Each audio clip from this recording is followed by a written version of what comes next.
to be 44 years old and you can't do anything for yourself. You can't take a bath, you can't feed yourself, you can't bathe yourself, you just couldn't do it no more. The next thing was a loaded 9mm handgun that nobody knew I had. I'm trying to figure out, do I stick the gun in my mouth or do I put it to my temple? Mike Jackson was a healthy 44-year-old until the day he felt a sharp pain in his left side. Really, it felt like somebody was just stabbing me. It was just the most unbearable pain I had ever experienced. His wife, Leetta, drove him to the emergency room that same day. After 13 hours in the ER, Mike received his diagnosis. This is the pancreas right in here. And they tell me I have stage 4 pancreatic cancer. And that is the pancreatic mass. I asked the doctor how long do I have, and he told me 4 months. Unfortunately, that is one of the most lethal diagnoses anybody can have. I took a deep breath. I looked at Leetta. She's sitting at the foot of my bed, and her face is trembling.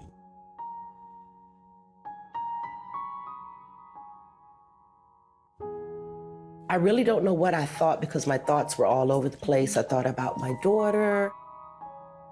I thought about myself, you know. I walk in the bathroom and I just scream.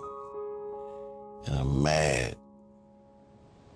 And something miraculous happens while I'm in this bathroom.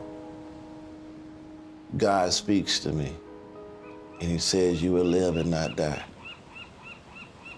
3 days after his diagnosis, Mike started treatment.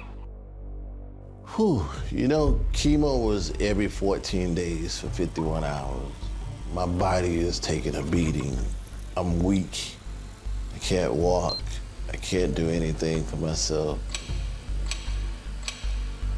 After several months of chemo, Mike began to feel intense fear and rarely left home.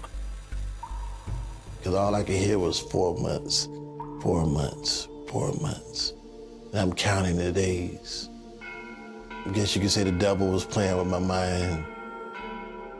God doesn't love you, you're gonna die. You're gonna die in 15 days. So I said to myself, well, if I'm gonna die in 15 days, let's do this. Mike drove to a local river with a loaded 9mm in hand and began thinking about his family. In the long run, I'm apologizing to Leetta and Vashti because I told them that I would fight, that I wouldn't quit. My mother didn't raise any quitters, but I couldn't do it anymore. I just couldn't take the beating from chemo. Then, something stopped him from pulling the trigger. My daughter.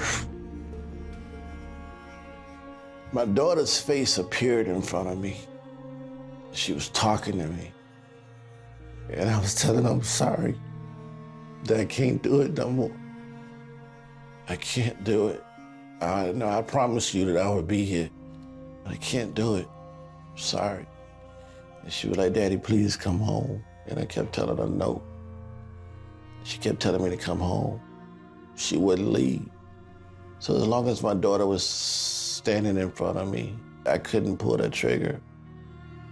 I put the gun down and I came home. And when I walked in the door, my daughter ran up to me and said, thank you, Daddy, for coming home. From that day forward, Mike was committed to trusting God and beating the odds. That day changed me. I said, I'm gonna do this, I'm gonna fight. He just seemed more involved in his recovery. You know, in his treatment, he was in it now. Mike passed the 4-month mark and MRIs revealed the tumors had stopped growing, but he still required chemo. After 2 years of treatment, Mike asked his doctor for a break. You either give me a break or I'm gonna take a break, but my body is tired. I can't do this anymore, just give me a break. So the break is coming to an end. It's September 2013. I don't know what it is with me and God in bathrooms, But I'm standing up in the bathroom, shaving my chest on a Monday morning, getting ready for chemo. And God speaks to me again. And this time I don't look around, because I know who it is. And I chuckle to myself. And he says to me, by my stripes, you are healed. You don't need any more chemo. Mike told his doctor that he was healed. So the doctor says to me, I'll make a deal with you. I want to scan your body. If I find cancer, you get back in chemo. I said, okay, deal. They scanned my body. They can't find cancer. What's happened to Mike is absolutely outside the ordinary. It is not usual for somebody with metastatic pancreatic cancer to be doing as well as he's been doing, if you consider that it's been over 5 years.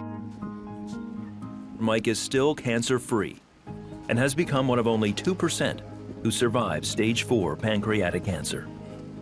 I'm not supposed to be here. Doctors say I'm not supposed to be here, but I serve a God that loves me. He says I'm supposed to be here.